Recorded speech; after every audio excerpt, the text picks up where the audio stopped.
Hello guys, இன்றைக்கி பார்த்தீங்கன்னா Nifty என்ன ஆக போகுதுன்னு பார்த்தீங்கன்னா கீழே தான் விழுவுன்னு நினைக்கிறேன். ஏன்னா பார்த்தீங்கன்னா டெக்னிக்கலாக பார்த்தீங்கன்னா கீழே விழுகிற மாதிரி தான் காமிச்சிக்கிட்டு இருக்கோம். கீழே விழுந்துச்சுன்னா நல்லா தான் இருக்கும், நம்ம கரெக்டான டைமில் வந்து இன்வெஸ்ட் பண்ணலாம். இப்போ நம்ம என்ன பார்க்க போகிறோம்னு பார்த்தீங்கன்னா லேட்டஸ்ட்டாக வந்திருக்கிற ஷேர் மார்க்கெட்டின் நியூஸை பற்றி தான் நம்ம இந்த வீடியோவில் நம்ம பார்க்க போகிறோம். சரி வாங்க வீடியோக்குள்ளே போகலாம். நியூஸ் மட்டும் இல்லைங்க, அதோட சேர்த்து பார்த்தீங்கன்னா டெக்னிக்கல் அனலைஸும் பண்ணி இந்த நியூஸோட சேர்த்து சொல்ல போகிறேன். அதனால் வீடியோ ஃபுல்லாக பாருங்கள், யாரும் ஸ்கிப் பண்ணாமல் போயிடாதீங்க. ஆதார் ஹவுசிங் ஃபினான்ஸ்னு ஒரு ஸ்டாக்கில் பார்த்தீங்கன்னா ரிசல்ட் வந்திருக்கு. அதாவது பார்த்தீங்கன்னா இப்போ தான் லிஸ்ட்டாக இருக்குது இந்த ஸ்டாக்கு. இதோட year on year net profit எவ்வளோ இதாக இருக்குதுன்னு பார்த்தீங்கன்னா 43% அதிகரிச்சிருக்கு.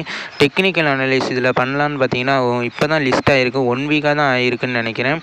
அடுத்து பார்த்தீங்கன்னா இந்த ஸ்டாக்கோட இதை பற்றி பேசலாம், ஃபண்டமெண்டல் அனலைஸ் பண்ணி பார்க்கலாம். பி ரேஷியோ பார்த்தீங்கன்னா ரொம்ப கீழே இருக்கிற மாதிரி காமிச்சிருக்கான். ஆனால் பார்த்தீங்கன்னா சேல்ஸ் பார்த்தீங்கன்னா அதிகரிச்சுக்கிட்டே தான் இருந்திருக்கு. குவார்ட்டர் ஆன் குவார்ட்டர் பார்த்தீங்கன்னாலும் நல்ல சேல்ஸ் தான் பண்ணியிருக்காங்க. அதே மாதிரியே பார்த்தீங்கன்னா நெட் ப்ராஃபிட்டும் பார்த்தீங்கன்னா 200 கோடிக்கு மேலே இருக்குது. அதுவும் பார்த்தீங்கன்னா குவார்ட்டர் ஆன் குவார்ட்டர் தான்.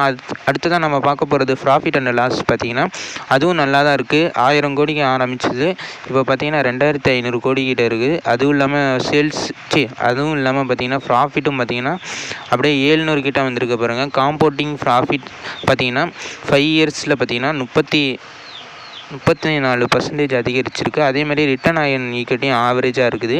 அடுத்தது பார்த்திங்கன்னா இதேமாதிரியே ரிசர்வில் பார்த்திங்கனாலும் ஒரு 4000 கோடி எடுத்து வச்சுருக்காங்க. ஷேர் ஹோல்டிங் பேட்டர்னும் பார்த்திங்கன்னா 70%க்கு மேலே பார்த்திங்கன்னா ப்ரொமோட்டர்ஸ் கிட்ட தான் இருக்குது. அதுவும் இல்லாமல் பார்த்திங்கன்னா பப்ளிக் கிட்ட ரொம்ப கம்மியாக தான் இருக்குது. பார்த்திங்கன்னா ஃபண்டமெண்டலாக பார்த்திங்கன்னா நல்லா இருக்கிற மாதிரி காமிச்சிருக்காங்க. ஆனால் இதில் நான் ஏன் இன்வெஸ்ட் பண்ண மாட்டேன்னு பார்த்திங்கன்னா இப்போ தான் வந்து ஐபிஓவில் லிஸ்ட் ஆகிருக்கு. ஐபிஓவில் லிஸ்ட் ஆனிச்சுன்னா எல்லாமே பார்த்திங்கன்னா எப்படி இருந்தாலும் கீழே தான், அதோட கரெக்டான வேல்யூவேஷனுக்கு போகிறதுக்காக எல்லாமே கீழே தான் இறங்க வாய்ப்பு இருக்குது. 1-2 ஸ்டாக் தான் பார்த்திங்கன்னா லிஸ்ட் ஆன உடனே மேலே போகும். இந்த மாதிரி ஐபிஓவில் பார்த்திங்கன்னா நிறையா ஸ்டாக் பார்த்திங்கன்னா கீழே தான் இறங்கிட்டே இருக்கும். நல்ல ஆப்பர்ச்சுனிட்டி கிடச்சுன்னா அப்போ இன்வெஸ்ட் பண்ணலாம். டாடா ஸ்டீலோட ரிசல்ட் வந்திருக்கு. அதாவது பார்த்திங்கன்னா 67% வந்து கீழே விழுந்திருக்கு. அதாவது நெட் ப்ராஃபிட் பார்த்திங்கன்னா 64% வந்து ஃபால் ஆகிருக்கு. அதுவும் இல்லாமல் டிவிடெண்டாக அறிவிச்சிருக்காங்க. ஒரு ஸ்டாக்குக்கு ஒரு ஷேருக்கு எவ்வளோ டிவிடெண்ட் தராங்கன்னு பார்த்திங்கன்னா 3.6 பைசா வந்துட்டு டிவிடெண்டாக தராங்க. இப்போ நம்ம அதோட ஃபண்டமெண்டல் அனலைஸ் பார்க்கலாம். ஃபண்டமெண்டல் அனலைஸ் பார்த்திங்கன்னா இப்போதைக்கு கமோடிட்டியில் பார்த்திங்கன்னா கொஞ்சம் அப்படி இப்படின்னு தான் இருக்கும். அதுவும் இல்லாமல் பார்த்திங்கன்னா கவர்மெண்ட்டு சொல்கிற மாதிரி தான் இவங்களும் நடந்துக்கணும் கமோடிட்டி ஸ்டாக்னால.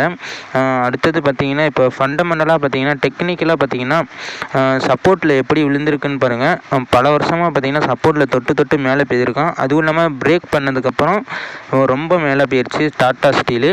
இந்த ஸ்டாக்கெலாம் யாரெல்லாம் 100 ரூபாய்க்கு வாங்கியிருக்கீங்கன்னு மறக்காமல் கமெண்ட்டில் சொல்லுங்கள். நான் பார்த்திங்கன்னா 100 ரூபாய்க்கு வாங்கியிருந்தேன், அதை வந்துட்டு செல் பண்ணிட்டேன்.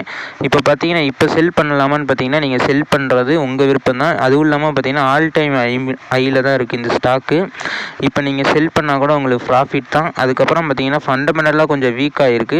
நெட் ப்ராஃபிட் வந்து டிக்ளைன் ஆகிருக்கு. இப்போ நீங்கள் கரெக்டாக வந்து செல் பண்ணணும்னு நினச்சிங்கன்னா செல் பண்ணிடுங்க. இந்த ஃபினான்ஷியல் இயரில் பார்த்தீங்கன்னா கிரெடிட் கார்டோட க்ரோத் எவ்வளோ இருக்குன்னு சொல்கிறாங்கன்னு பார்த்தீங்கன்னா ஒரு 14% இருக்குன்னு சொல்கிறாங்க. அதாவது பார்த்தீங்கன்னா இதனால் எந்த ஸ்டாக் வந்து பெனிஃபிட் ஆகும்னு பார்த்தீங்கன்னா எஸ்பிஐ கார்ட்ஸ் இருக்கும்ல அந்த கார்ட்ஸ் தான். அதாவது பார்த்திங்கன்னா கிரெடிட் கார்டுக்குனே ஒரு தனியாக ஒரு ஸ்டாக் இருக்குன்னா அது பார்த்திங்கன்னா எஸ்பிஐ கார்டு தான். அதில் பார்த்திங்கன்னா இப்போ ரொம்ப ஃபாலோ ஆகிக்கிட்டு இருக்குது. 710 கீழே போயிடுச்சு. இப்போ வந்து இன்வெஸ்ட் பண்ணலாமான்னு கேட்டிங்கன்னா நீங்களே அனலைஸ் பண்ணிடுங்க. நான் பார்த்திங்கன்னா இப்போ இன்வெஸ்ட் பண்ணலான்னு இருக்கேன். அதாவது பார்த்திங்கன்னா 700 கீழே போயிடுச்சுன்னா இன்வெஸ்ட் பண்ணலான்னு பார்த்தேன். ஏன்னா கையில் தான் காசு இல்லை. எஸ்பிஐ கார்டோட அனலைஸ் பண்ணலாம். அதாவது பார்த்திங்கன்னா டெக்னிக்கல் அனலைஸ் பண்ணலாம். ஏற்கனவே எஸ்பிஐ கார்டோட ஃபண்டமெண்டல் அனலைஸ் டெக்னிக்கல் அனலைஸ்லாம் பண்ணி வீடியோ போட்டாச்சு. அப்பயே நான் சொல்லியிருப்பேன் 700 இல்லைனா 700க்கு கீழே வந்து போணுச்சுன்னா நான் வாங்கலான் இருக்கேன்னு.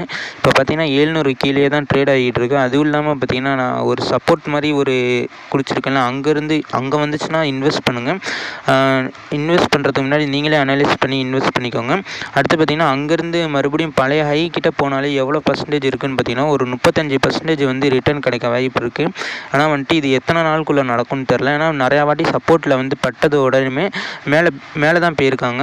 நிறையா வாட்டி சப்போர்ட்டில் வந்து டச் பண்ணி ஒரு லெவலுக்கு மேலே ஒரு 30%க்கு மேலே ரிட்டர்ன் கொடுக்க தான் பார்த்துருக்காங்க. பார்த்திங்கன்னா அதுக்கு முன்னாடி ஒரு சப்போர்ட்டில் தொட்டு ஒரு 40% கிட்ட மேலே போயிருக்காங்க. அதே மாதிரி இந்த வாட்டி நடக்குமான்னு பார்த்திங்கன்னா அது வந்துட்டு இப்போ பேங்கிங் செக்டார் எல்லாமே வந்து கீழே விழுந்திருக்கு. எப்போ பேங்கிங் செக்டார்லாம் மேலே போதோ அப்போதைக்கு பார்த்திங்கன்னா இந்த எஸ்பிஐ கார்டும் மேலே போகும்னு நினைக்கிறேன். நீங்கள் என்ன நினைக்கிறீங்கிறத மறக்காமல் கமெண்ட்டில் சொல்லுங்கள்.